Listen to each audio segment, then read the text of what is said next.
Hello there, everybody. Sunny dropped this like a while ago, but I wanted to check it out. And also, I'm gonna be eating this Fat Boy premium ice cream sandwich. So if you hear chewing in the background, that's why. Don't worry about it. Let me check if I'm recording just to make sure.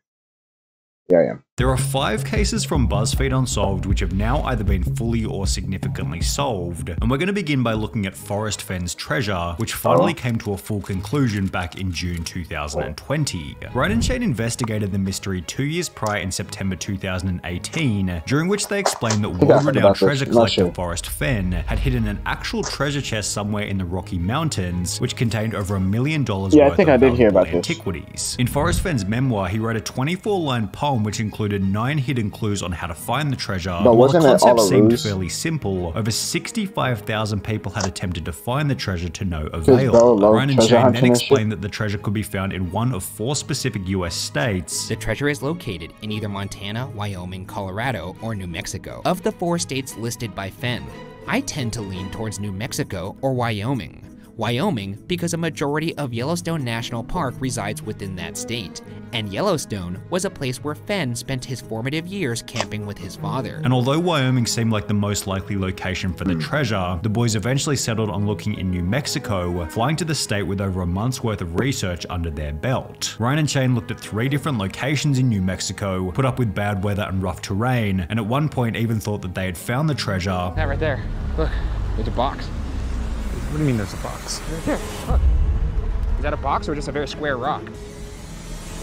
That is a very, very square rock. However, the trip ultimately ended with the boys leaving empty-handed. I think we may just have to come to terms with the fact that we're not going home with treasure. And the location of Forrest Fenn's treasure remained a mystery. That would be until approximately 2 years later, on the 6th of June 2020, when the following post was made to Forrest Fenn's personal blog. It was under a canopy of stars in the lush forested vegetation of the Rocky Mountains, and a not moved from the spot where I hid it more than 10 years ago. I do not know the person who found it, but the poem in my book led him to the precise spot. I congratulate the thousands of people who participated in the search and hope they will continue to be drawn by the promise of other discoveries. So the search is over. Look for more information and photos in the coming days. Forrest. As promised, this photo showed up on the blog in the days that followed, before these 2 were also posted, confirming that the treasure had in fact been found. 1 month later, it was revealed that the treasure was found in Wyoming, which was one of the 2 states highlighted in the BuzzFeed Unsolved episode, although not the state that the boys eventually went to. 6 months later, in December 2020, the person who had found the treasure finally revealed himself as 32-year-old medical student Jack Stoof, who coincidentally used to be one of BuzzFeed's writers. Jack had found out about the case in 2018, the same year that Ryan and Shane investigated it, and stated that he thought about it for at least a couple hours a day every day since he learned about it, also adding that he planned on selling the treasure to pay off his student loans. The treasure went up for auction on the 13th of December 2022, and after a whopping 1,643 bids, eventually sold for an impressive $1.3 million US. And while it took over 10 years for someone to eventually find the treasure, this is nothing when compared to the boy in the box, who was recently identified after 65 years of mystery. Ryan and Shane covered the boy in the box back in August 2017, with the major details being that in 1957, a box was found on the side of a road in Philadelphia, Pennsylvania, which contained the body of a boy between 4 and 6 years of age. The box had serial numbers on the outside, a blanket on the inside, and items of clothing scattered around it. However, despite having access to numerous pieces of evidence, authorities were unable to identify who the boy was. For this reason, the boy was buried with a gravestone reading America's Unknown Child, which accompanied a sign on the street where the boy was found reading, "This unknown child became known as the boy in the box. He has never been identified. His case remains open. He is now called America's Unknown Child." His body had been exhumed on 2 separate occasions in 1998 and 2019, with the goal of running his DNA through genealogy databases. The 1998 test was unsuccessful, however by 2019 testing had become significantly more advanced, and while the victim's DNA was so degraded that it took 2.5 years of work to be able to extract enough data to perform the genealogy, on the 8th of December 2022, the boy in the box was identified as Joseph Augustus Zakarey. His DNA was uploaded to genetic databases, which led detectives to relatives on his mother's side. After pouring through birth records, they were also able to identify his father. They also learned that Zarelli's mother had 3 other children. Police refused to speculate on who killed Zakarey, though they noted we have our suspicions, meaning that while this identification is extremely fresh at the time of making this video, it's possible that the case could be fully solved sometime in the near future.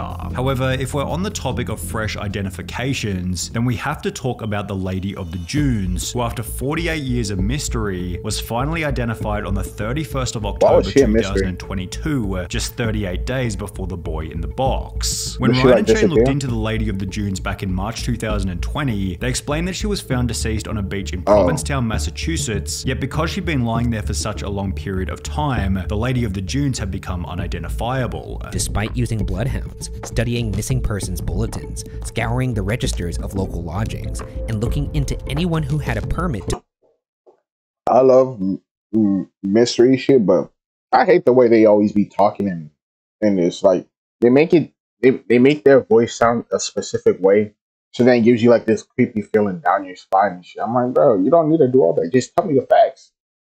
And the mystery that was solved. To bring their vehicle into the area, police turned up nothing. The Lady of the Dunes also had extremely recognizable dental work. However, despite this and numerous different police sketches, nobody knew who she was. Similar to the boy in the box, the Lady of the Dunes was exhumed for DNA on 3 separate occasions in 1980, 2000, and 2013, although none of these resulted in her identification, leading the boys to state this. For that to produce no kind of DNA evidence of like who this person is, it's kind of insane to me because 1974 is not that long ago. No. You would think that DNA would be fresh enough that you could figure out this person's identity. What Ryan and Shane didn't know at the time was that within 2.5 years, the Lady of the Dunes' unknown son would undertake a DNA test with Ancestry.com, providing genealogy databases with enough evidence for the Lady of the Dunes to be identified.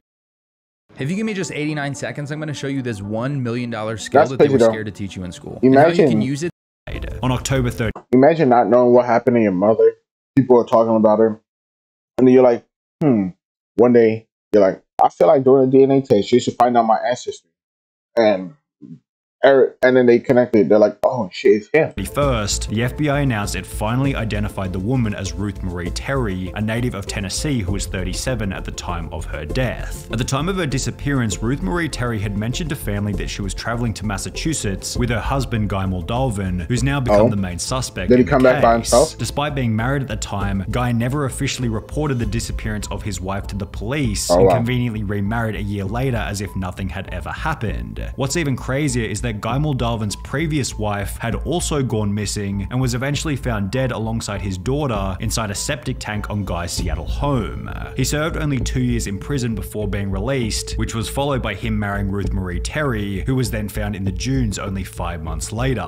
Guy Moldalvin died in 2002. However, if he is eventually found to be guilty, Ryan and Shane were correct in suggesting this. It would seem that this was done by somebody who wasn't, I guess, like an amateur. As well as this. The unidentified victim would have known her murderer. Yet we're incorrect in suggesting that the crime had been done by an Italian mob boss or schizophrenic prison inmate Haddon Clark. However, in the case of Amelia Earhart, one of the theories put forward by the boys eventually turned out to be true. The person who Ryan went and Shane on explained that Amelia Earhart was trying to become the first woman to fly around. I heard about this, and then I think, wait, I don't know if it's this one or if it's a different one, but there was 2 people who went on a plane trip, and then they landed somewhere because they didn't have gas. And then when they landed there, the people of the tribe were friendly to them, and then they took a picture with them, right? And that picture, the tribe later that day or later ate them, which was out.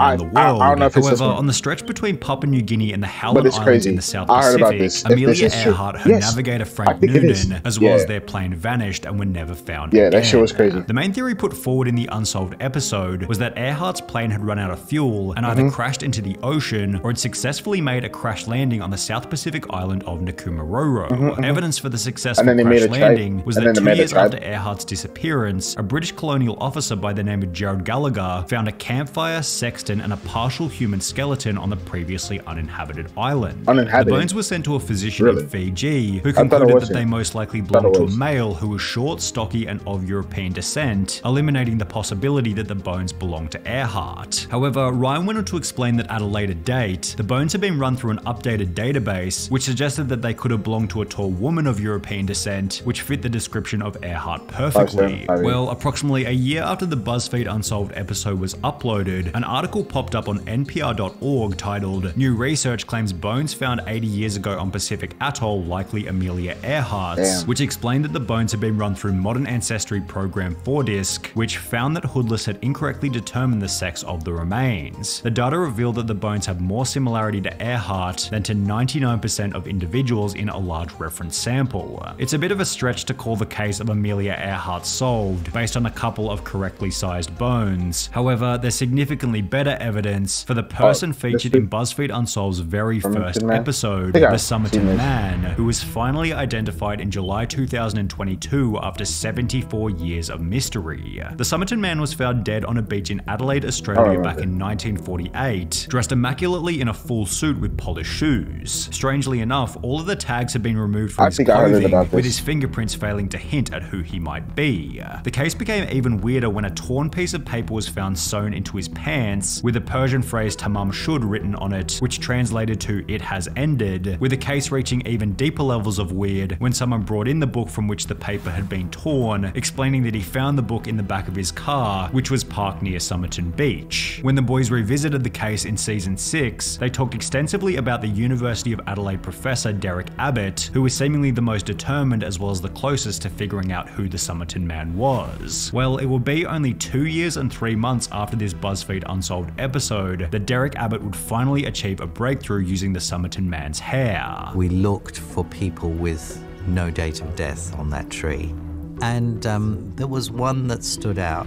By using the DNA of a distant cousin living in Melbourne, Derek Abbott was finally able to confirm that the Somerton Man went by the name of Charles Webb. It was at this point that we knew that Charles Webb was the Somerton Man, and we'd finally cracked it. It's not the Somerton Man story now, this is the Charles Webb story. The theories put forward in the BuzzFeed Unsolved episodes, such as the Somerton Man was a Russian spy or a ballet dancer, were disproven after Derek Abbott revealed that Charles Webb simply grew up working in a bakery while playing football on the weekends. However, the other tragic detail revealed in the episode of Australian Story was that prior to being found on the beach, the Somerton Man was living an incredibly lonely life. He didn't have any friends. Not at all a happy person. Turns out that Charles loved to write poetry, and his favourite subject that he would write about was death. This story turns out that it's not some wild spy drama. It's really a sad, tragic, domestic situation. Damn. And there goes the goosebumps down my spine. Hey, but hey, what can you do about it? The boy in the box was so sad. I'm glad he was finally identified. I wish we knew why it had happened. He was only a tiny boy too. I mean, what happened for him to be the target of such a... I didn't hear about this. This is my first time hearing about it, so all people like that, I'm like kind of unbothered, I guess. I don't know how to explain it. But yeah, like, subscribe. Let me know which mystery you guys found the most sad or interesting, I guess. I don't know. No, like, subscribe. See you guys later and bye.